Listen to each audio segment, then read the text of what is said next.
Well, it turns out I was wrong. We didn't get the Legacy PDF army lists on release weekend. We got them the day after release weekend, which is still pretty good. I have had a brief look through them. I'm pretty excited. I want to just talk about that in just a moment. But first this. As you may have noticed, I am still not back in the war room. Although the weather has warmed somewhat, the war room is still full of mead. So I'm here in my guest room, so apologies if it's a little bit echoey in here. I'll do my best to fix that in post. But yes, the Legacy Army lists are here. And I'm very glad that... Well, first of all, I'm less glad that I rebased my Ogre army that I built back when Ogre Kingdoms was first released. And rebased it all on round bases, and then never really used it in Age of Sigmar. But I am glad that I bought a bag full of square bases. Ha ha ha ha, 40mm square bases. So, these lovely jubbly ogres who have only recently made the move over onto round bases are now going back onto square bases. Ooh, the Ogre Kingdoms book is exactly what I would like it to be compared to what it was when it first came out in 6th edition. Except, to be honest, it's everything I liked about the 6th edition Ogre Kingdoms book, combined with some of the stuff that was cool from the 8th edition Ogre Kingdoms book. I'm going to kind of hit the highs. I'll touch on the few slight negatives, and they are very much slight for each kind of the PDF lists as I see them. And I'm also going to just talk a few extra thoughts I had about Saturday's made-to-order release. So yeah, let's dive right into it. And while I talk, I am going to do that hobby thing of Ben trying to do hobby whilst talking, which this always goes well, I mean, doesn't it?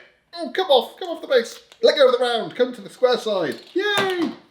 So, Ogre Kingdoms, what is good, first of all? Let's always talk about the good before we talk about the bad. Accentuate the positive and eliminate the negative.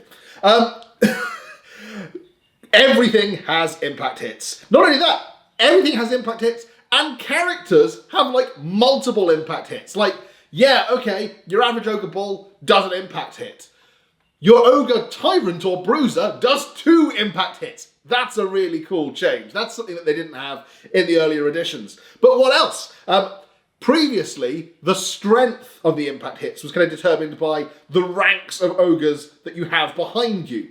They've changed it up now so that instead it's the AP of the attack. Because I suppose before, impact hits AP was determined by the strength. What they've made it now is that because AP isn't linked to strength, AP is determined by the number of ranks of ogres that you have standing behind you. That gives you how much kind of armor penetration that your impact hits are getting as you smash into your opponent. That's very cool.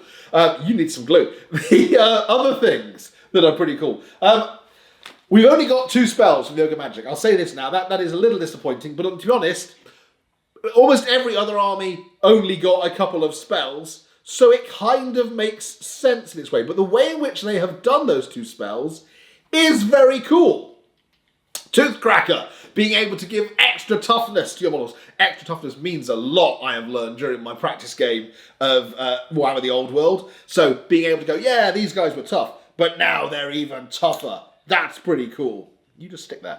But also, being able to give regeneration. So essentially having ogres that are just as badass as Tomb Kings or Vampire Counts. And go, yeah, there's this unit of ogres over here in heavy armor with, you know, toughness 4. Well, we're just going to give them regen 5 as well. 5 up regen. So you caused wounds to them. Oh, no, you didn't, it turns out. Oh, no, you didn't.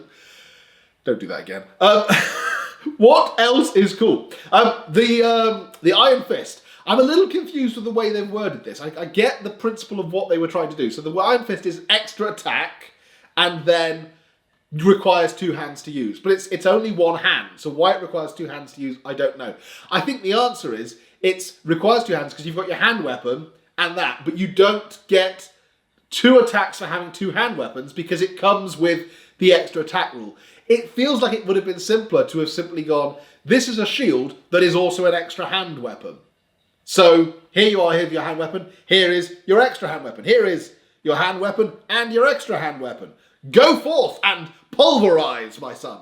I think it's cool. I think maybe they wanted to just rethink the way that it's worded. It seems a little odd, but it still gives an awesome effect in terms of in-game, your bulls or whatever, or your tyrant. I mean, in theory, you can give a Tyrant one of the magic items which gives him full plate with a 6-up ward, and give him an Iron Fist, and he gets a 3-up save with a 6-up ward save and extra attacks. Yeah, that's pretty cool. The amount of stuff that you can get with Killing Blow in this is also pretty nifty, because Killing Blow, I think, is a very cool rule. I always quite liked Killing Blow, being able to turn around and go, yeah, see him, he's dead, he is. But the ogres can do that as well. That's really cool. They've imported some of the stuff that they hadn't had in Age of Sigmar. So Stonehorns previously were like a mount for a hunter, or a mount for a bruiser or something in 8th edition. Now, you can also have a Stonehorn that has extra crew. So you can have a Stonehorn with 2 guys riding around on the back, one with like a harpoon launcher, the other with a bolt thrower, basically. That's really cool. I mean, my Stonehorn's modelled up to be, from the end of 8th edition, it's modelled up with a hunter on the back with a magic axe. I'm tempted maybe to get like a second one and add that in, or maybe get a frost horn. I'm not sure. I'm not entirely sure. But anyway, that is all the kind of cool stuff that's there. Oh, and actually, one final thing, the way in which Iron Guts work, the Thunderbolt, the ones with the big cannons, I can't remember the name of it. It's been a while since I played Ogres. Can you tell I'm excited? The way in which the guys totally lead belchers work. Lead belcher and the steel is named after them. That now you've got 2 firing modes. You can fire a single shot, like literally stuff it full and just ram a cannonball or a pipe down there and blast them with a single shot and do multiple wounds. Or you can fire it kind of the scattergun version and do D3 hits for every hit that hits instead, which again is kind of like blunderbuss style, which I think is really cool. And they still count as hand weapons for the purposes of belting people over the head with them. I've got a big unit of 4 of those, and I'm looking forward to unleashing them on Michael at some point in the near future. Stay tuned for that. In terms of stuff that I would like to see improved upon then, again, it really isn't much. Man-Eaters have most of the things that I would like to see them have. I mean, they've got options for having like poisoned attacks and immune to psychology and stuff, which is cool, and it does kind of represent them being unique. I suppose the only thing otherwise I would like to have seen them have is something similar to what the Grail Knights have, of having every model in the unit counters as a character, so being able to issue challenges and fielding a whole unit of champions basically would be cool. Even if you could buy them each like little 25-point, 10-point magic items, that would be quite cool to make them more unique and distinct to match kind of the cool models that they've got. Again, I suppose the only other thing I'd like to see a bit different is we've only got a very limited scope in terms of what we can do with characters still. There's still basically Butcher, and Slaughtermaster, Hunter, Bruiser or Tyrant. Firebelly, I suppose, there are a spattering of different characters, but they're all, whatever Firebelly you field is probably going to be very similar to the Firebelly that somebody else fields. There isn't quite the scope of individuality. But it really, I'm picking at hairs here. It is a very cool and well thought out list, and I can't wait to take it to the tabletop. Let's move on then to one of the other army lists that's in there. Lizardmen. Okay, so Lizardmen. This is basically as we thought it was going to be. It's everything that was in the previous editions, the 8th editions rules for Lizardmen.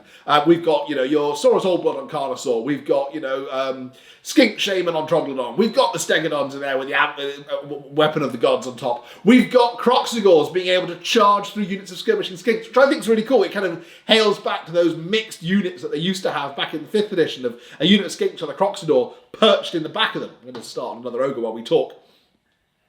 But yeah, they are very similar in that regard. They are well thought out, I think. Let's deal, much as I did with the previous one, let's deal with the positives, and then I will deal with just the few tiny things that I would like to have seen tweaked with this, or wish listing, for want of a better word. Here we go. What is cool about the Lizardman list then? As I've said, Croxigors being able to charge through units of skinks, being able to take, units of Saurus Cavalry, Saurus Temple Guard, all of the generally cool stuff that we expect to see in a Lizardman army. I mean, they're all there. There are some nice tweaks to the way in which they've tried to kind of balance the list. So, for example, units of Pterodons to stop the inevitable flying circus that we fortunately saw quite a lot of in the end of 8th edition. Now you are limited to 1 unit of Pterodons per skink hero that you take, and likewise 1 unit of Ripidactyls per skink hero that you take. That's a nice tweak to add kind of some balance to the game. Other cool things that they've put in there. The fact that the Carnosaur is this massive kind of frenzied beast that adds multiple attacks and wounds to its already fairly tough rider. That's really cool.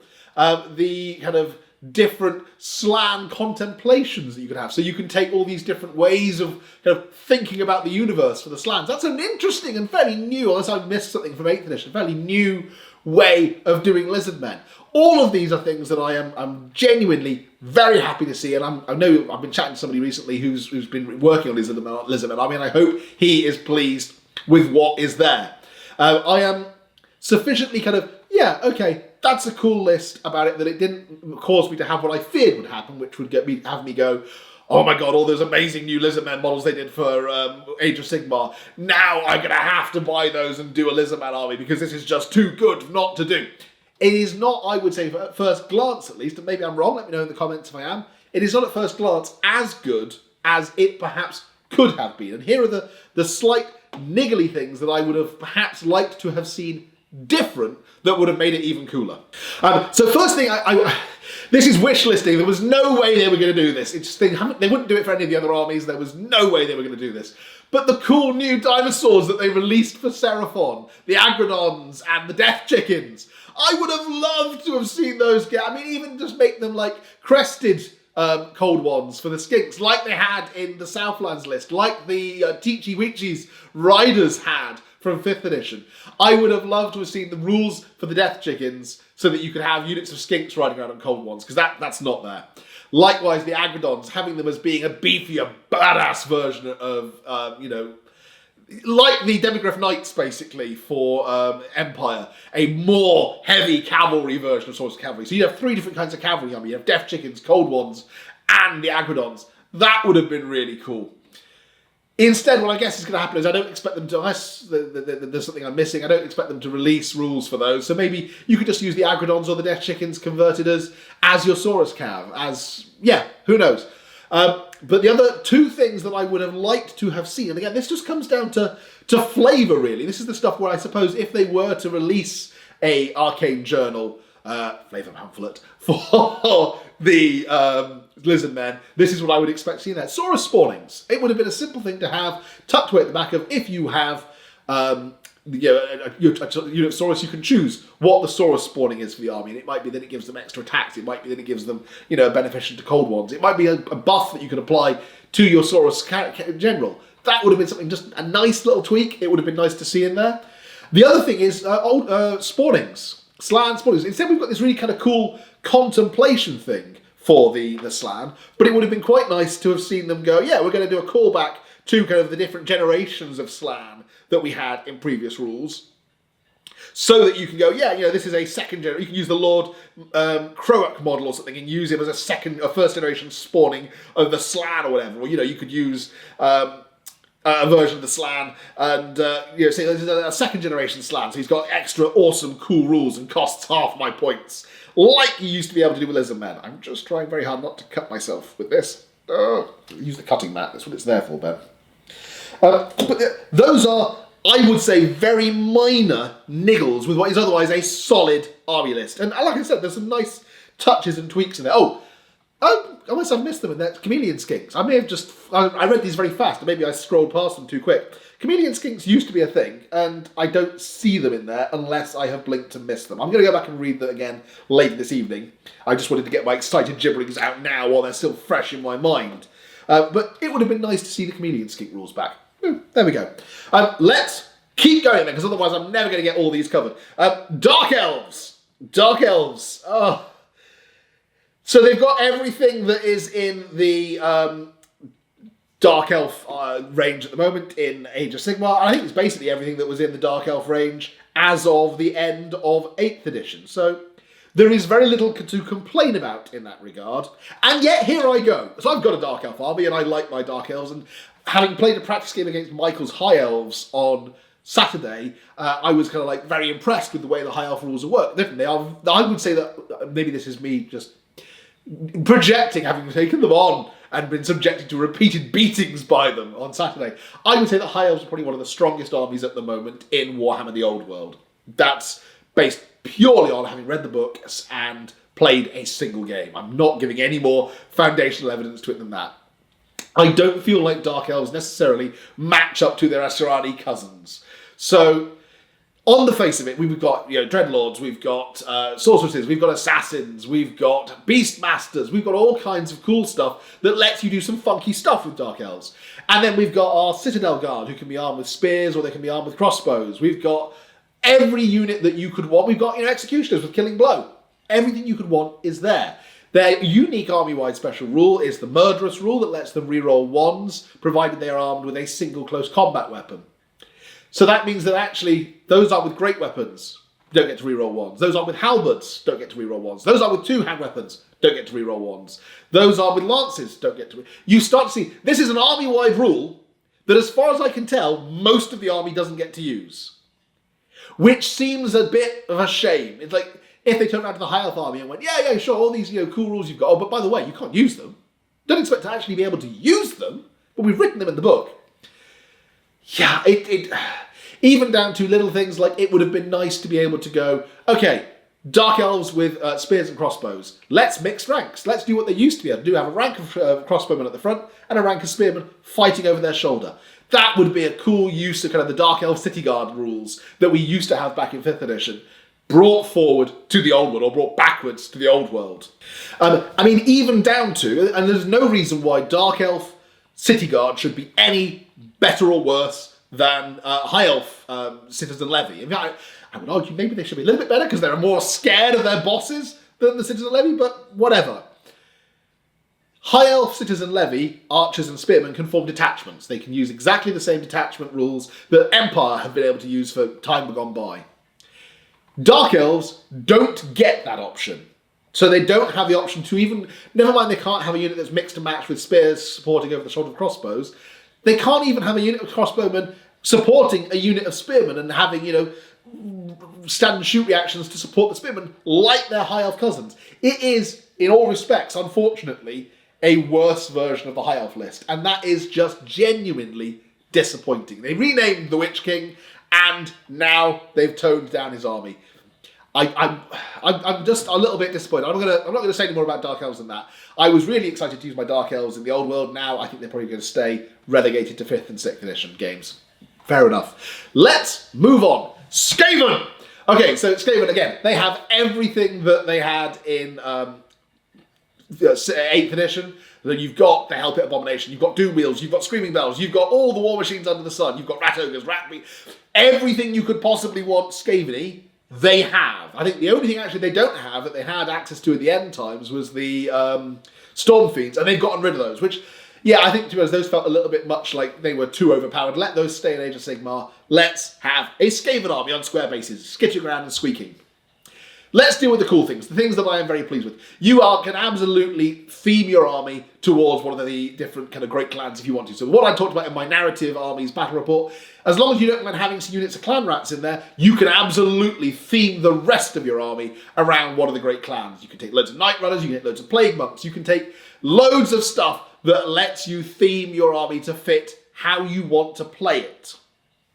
Here are the things that I think are a shame that are missing, or are just typos. So previously, Night Runners, for example, the kind of lower level of Clan Eshin, could have a weapons team. They could have the guys with the little kind of grinder drill, or maybe it was Gutter Runners could have them, one of the two, but they could have the guys with a little warp grinder drill that would let them tunnel their way in, because it's appropriate for something sneaky like Clan Eshin to have access to a war machine that's specifically been designed to sneak behind things. That's no longer there. That is now purely an option for Storm Vermin or Clan Rats. And I guess the argument is if you wanted to do an Eshin army, you do some Eshin Clan Rats. Clan Eshin Clan Rats that aren't even as high up as Night Runners, and they use the drill to dig their way in. But it removes something that was a unique kind of flavour for that unit and takes away. Likewise, the Plague Mortar. That, again, was something you could have with your kind of Plague Monks. And now it's just a generic option that's added into Clan Rats and Storm Vermin. But more than that, Skaven slaves have gone. Now, maybe it's just not PC anymore to talk about having an army that has slaves, and I can wholeheartedly get behind that idea if that's what we're talking about here. But it was just so Skaven-y to go, yeah, these are our clan rats, and these are the things we care about even less that we're just going to throw into the enemy as chaff to have them destroyed. Skaven slaves are gone, as is the rule that allowed Skaven to shoot into their own unit. So previously, since time immemorial, since Skaven have been a thing, you put your cheap-ass troops into contact with the enemy, and then you shoot at the enemy with warp fire throwers and rattling guns and chazales and whatever else you've got, chittering wildly, because it's not you that's getting set on fire, it's those rats over there that's getting set on fire. If they didn't want to be set on fire, then they shouldn't have been over there. They should be the ones standing behind the warp fire thrower. That is a shame that is gone. The only other thing that I would have liked to have seen is Warpstone. Yeah, again, ages and ages, Gracie's have been able to go yum, yum, yum, yum, yum, and eat yummy chunks of Warpstone, or green jelly babies if it was, Mike Walker playing the game. They've been able to eat these chunks of Warpstone to boost their magic. And it's gone. And again, it's just those little bits of kind of thematic goodness that I feel is a missed opportunity not having it in the game this time round. That came off really nicely. I'm really chuffed with how easily he pulled off a round base. My round base. Hello. This one. That does look like it's a bit of someone's shoe though.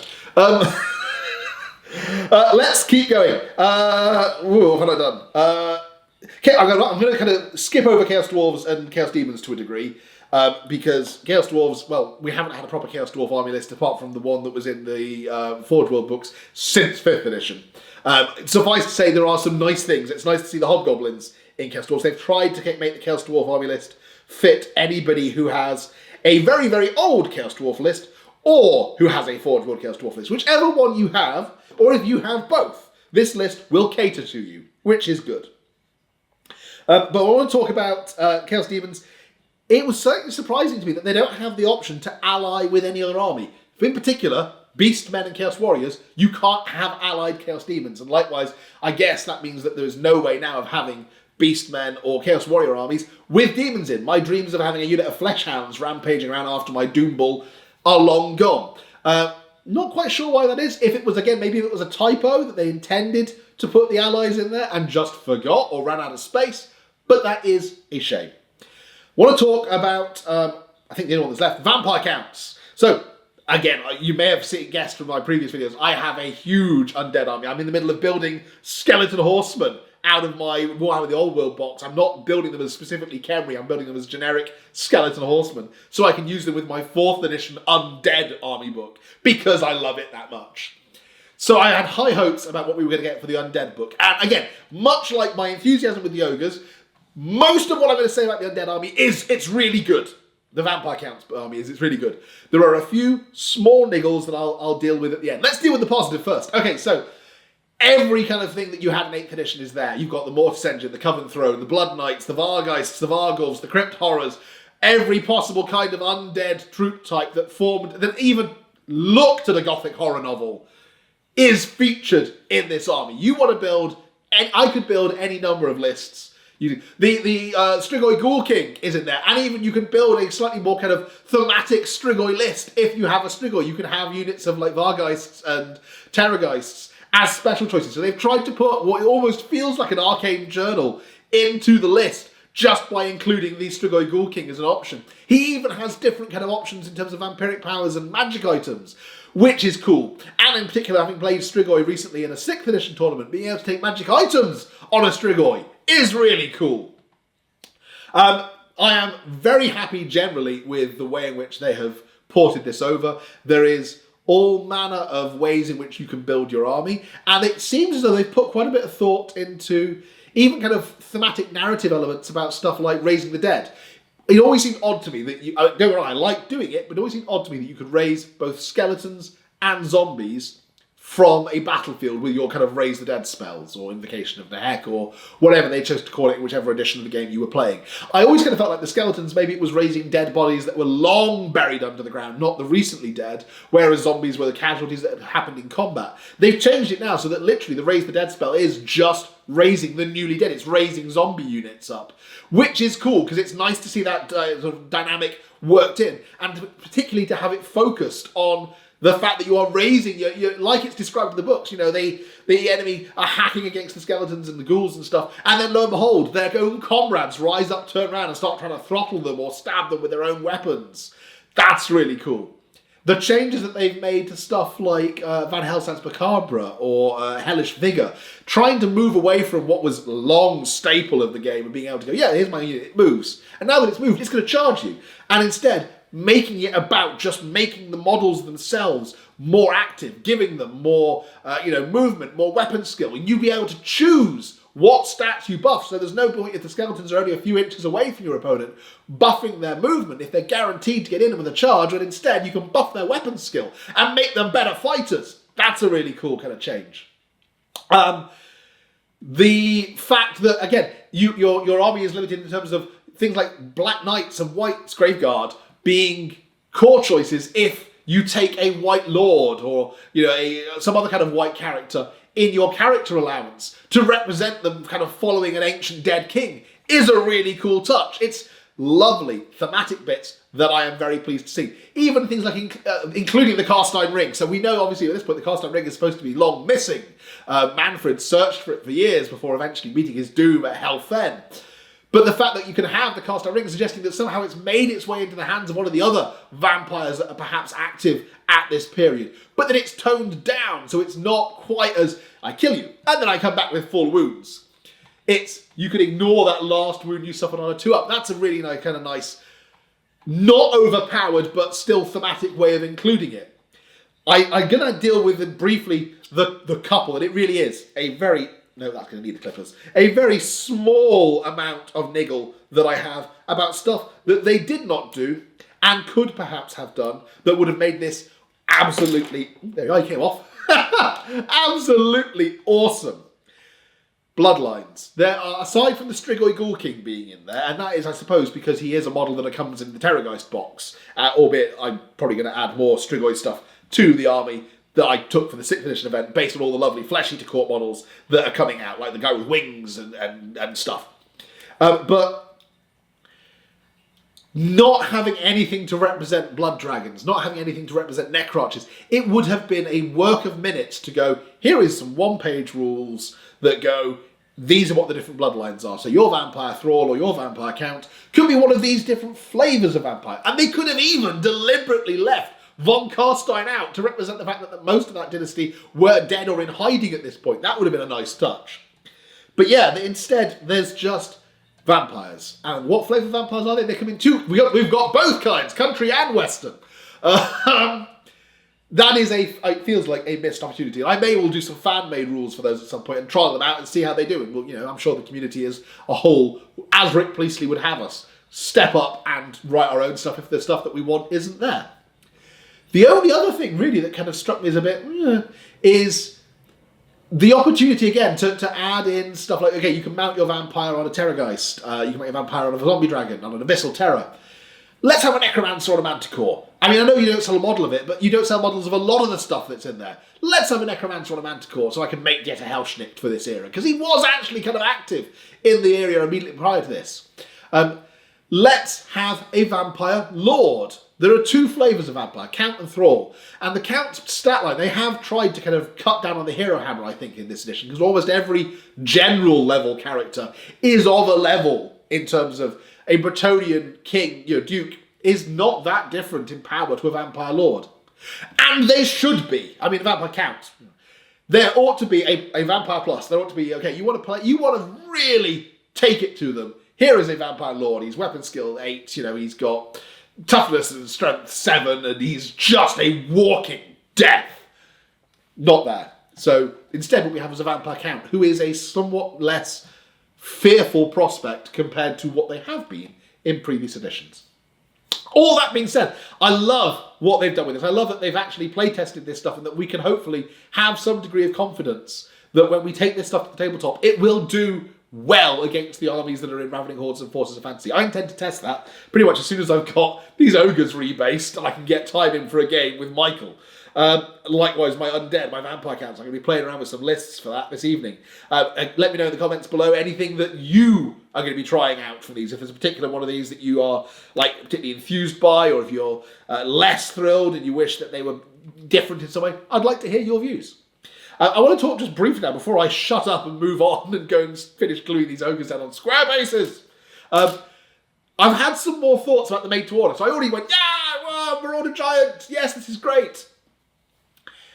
And we then got the Made to Order news that they announced for Sunday night that's going to be kind of available at the end of the month through into February, which, again, as someone with a classic Bretonnian army, I was like, yay! I get some of the foot knights that I didn't have. I have the Grail Knight dude with the hammer over his shoulder, but I didn't have any of the other three. So I'm looking forward to getting those.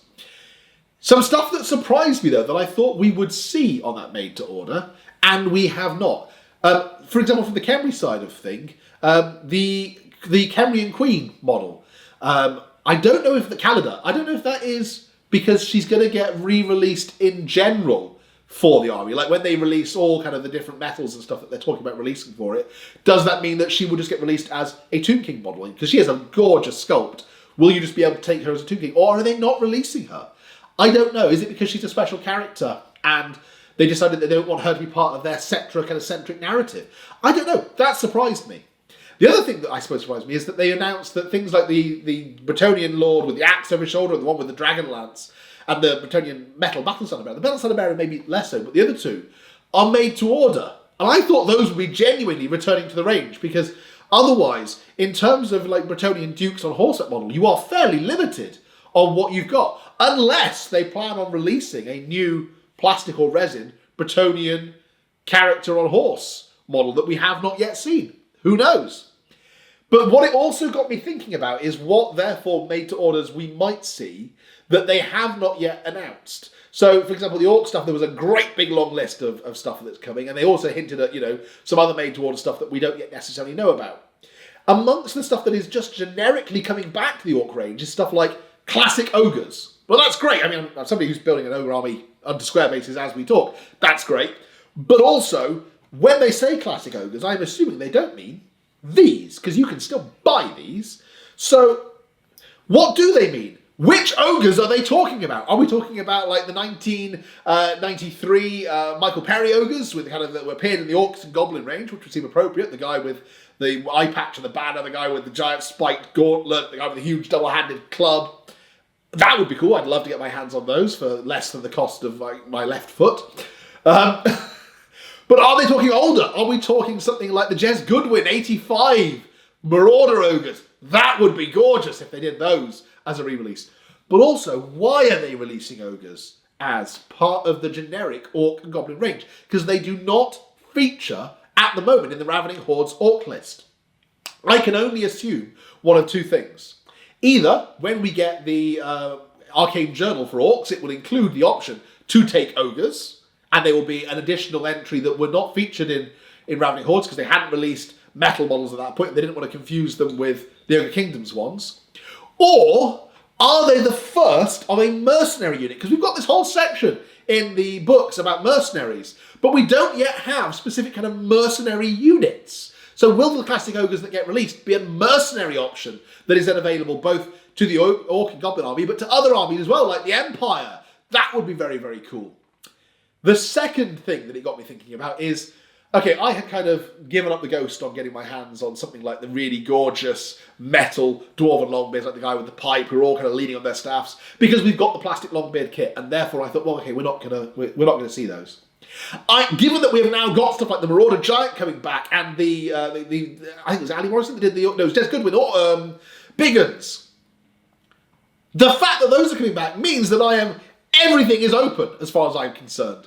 I genuinely think we might now get a made-to-order release of some of the beautiful old metal dwarf miniatures when the dwarves get their turn, which I'm predicting to be after Orcs and Goblins, because we've already seen the dwarf dice. Maybe we'll get a made-to-order of the dwarf Longbeards, in which case, yeah, I'm just going to have to get those as soon as I can, because I love the idea of adding those to my metal dwarf army. Maybe we'll get some other classic stuff, like the old metal flame cannon that I've got. I mean, I'm assuming they're going to release the flame cannon as it is, the one that was released in 6th edition, but the one that I've got in my dwarf army is the 5th and 4th edition one, which is made out of like a giant rum barrel almost, with a great big flared sort of snout coming out of it. Maybe they'll re-release that. That would be very, very cool. We've got plastic gyrocopters, but maybe they'll release some of the old metal gyrocopters, again, just to add some variety. I mean, look at how many giants they are releasing for the Orcs and Goblins release. I can only imagine, therefore, how many different versions of war machines we might see released in accordance with the dwarf release. It seems to me that they have the amazing news that they have gone down into kind of the depths of the vaults, pulled up miniatures that potentially never thought they would see the light of day again, tidied them up, re-crisped up the detail. I mean, certainly the detail on these skeleton horsemen is much crisper than I remember it being when I had these kits previously. It fills me with hope, and that is one of the things that I think is so great about the old world release. I know a lot of people are like, oh, well, you're paying 2024 prices for 1990s models. Yes, but we're getting models that were so much better than they appeared in the 1990s. We're getting models as crisp and cool and clean as they were intended to be by the sculptors, and that's a cool thing. The only point I would suggest to this is, Games Workshop, if you are going to announce that you are re-releasing models, please, you made a great mention of Trish where you were talking about some of the classic monsters that were being released. Credit the sculptors more. The sculptors deserve every ounce of credit that they should be given because of the gorgeous nature of them. That's what we're paying for at the end of the day. We're paying for these gorgeous old models because we have a love for them in our heart. And I think we would just like to see a little bit more kind of attention and respect shown to the designers and creators of these gorgeous models, which are infusing a whole new generation of wargamers, hopefully. Right, I'm going to get back to making some more ogres so I can go and jump up and down on Michael with them. I will be back later in the week. In the meantime, thank you very much for watching, and I will catch you next time. Bye for now.